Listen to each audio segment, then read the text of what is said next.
Widow's peak hairline. Let's start with one you've probably heard of. A widow's peak is that V-shaped point where your hairline dips down in the center of your forehead. You see it on a lot of people, and you've probably wondered at some point whether you have one yourself. Now, here's the thing. A widow's peak is often taught in school as a classic dominant genetic trait, simple and clean. But the actual science is more complicated than that. Researchers now believe it's likely polygenic, meaning multiple genes are involved, and the old dominant versus recessive explanation is really just a classroom simplification. As for how common it is, there's no reliable global number. One study in Nigeria found it in about 31% of participants. Another found it in nearly 37%. So it's not rare at all in many populations. The reason it makes this list is because it's one of those traits people constantly ask about.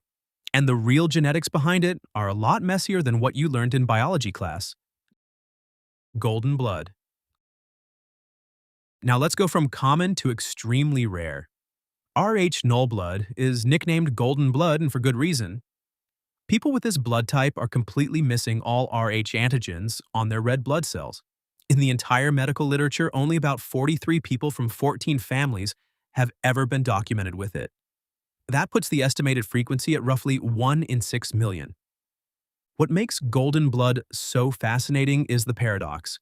It can potentially be donated to other patients with rare Rh blood types, which makes it incredibly valuable. But if you're the one who has it and you need a transfusion, you can basically only receive blood from someone with the same ultra-rare type. Imagine needing an emergency blood transfusion, and your compatible donors are scattered across a handful of countries around the world. Most people with Rh null have mild to moderate chronic anemia because the missing antigens also affect how their red blood cells function. It's caused by specific recessive mutations, which means both parents have to carry the right variant for it to show up.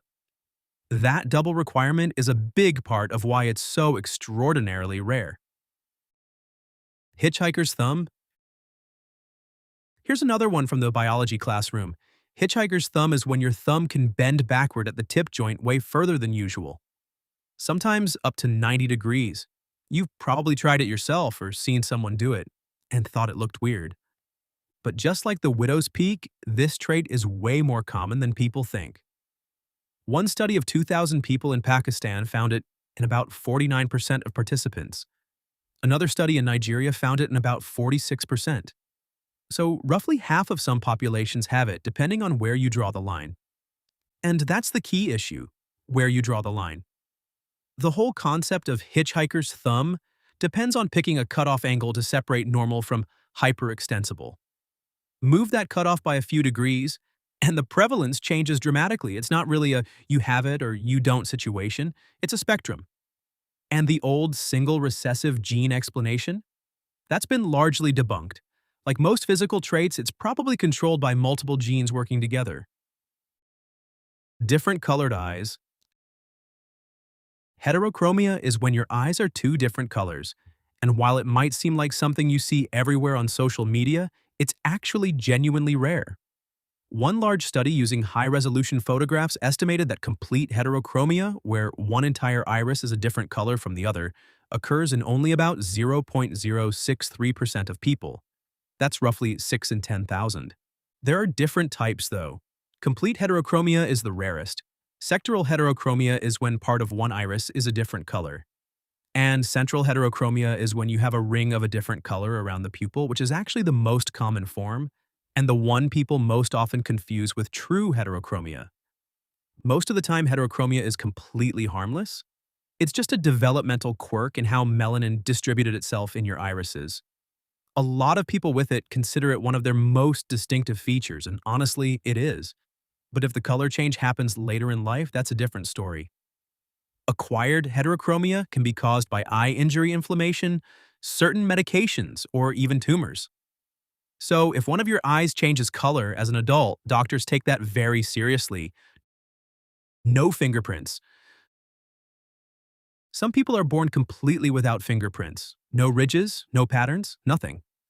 The condition is called adermatoglyphia, and it is staggeringly rare. As of one major genetics paper in 2011, only 4 families in the world had been formally described with it. It's caused by a mutation in a gene called SMARCAD1 that disrupts the formation of skin ridges during fetal development. Medically, it's mostly harmless. Some people have reduced sweating on their palms and feet, but that's about it. The real impact is practical. We live in a world that's built on fingerprints. Airport border control, phone unlocking, job background checks. If you don't have fingerprints, all of those systems break. Researchers have actually called this condition immigration delay disease because people who have it get stuck at international borders when the biometric scanners can't read anything. It's a perfect example of a trait that's medically mild but massively disruptive in modern life. Can't feel pain. This one sounds like a superpower until you think about it for more than 5 seconds. Congenital insensitivity to pain is a group of rare genetic conditions where a person is born unable to feel pain.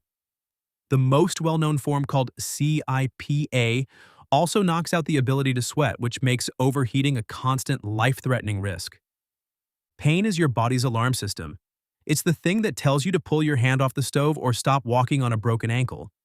Without it, people accumulate injuries they don't even know about. Unnoticed fractures, burns, infected wounds, joint destruction from years of damage that was never flagged by the nervous system. Children with CIPA often bite through their own tongues or lips before they learn to be careful because nothing tells them to stop.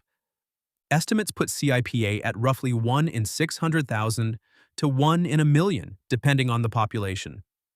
Some clusters have been found in specific communities in Japan and among Bedouin populations, likely due to founder effects where a rare mutation gets concentrated in a small group over generations.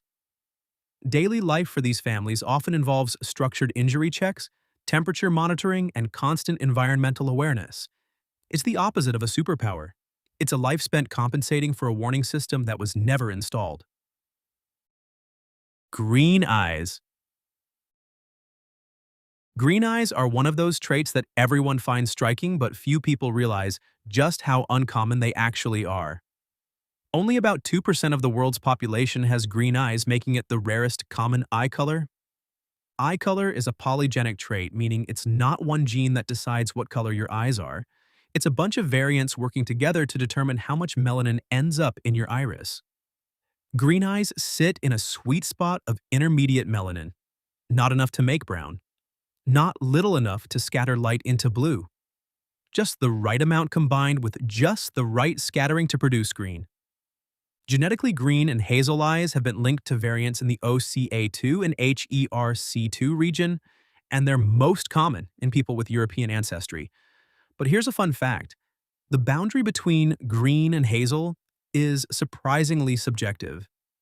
Depending on the lighting, your clothing, or even your mood, your eyes can appear to shift between the two. That's not actually your eye color changing. It's the way light interacts with your iris under different conditions. So if you've ever argued with someone about whether your eyes are green or hazel, you were both probably right, depending on when you looked. Double row of eyelashes. And finally, we have distichiasis, a condition where you're born with a second row of eyelashes. They grow from the oil glands on the eyelid margin called meibomian glands, where lashes normally don't grow at all. The severity varies a lot. Some people have a full extra set of lashes.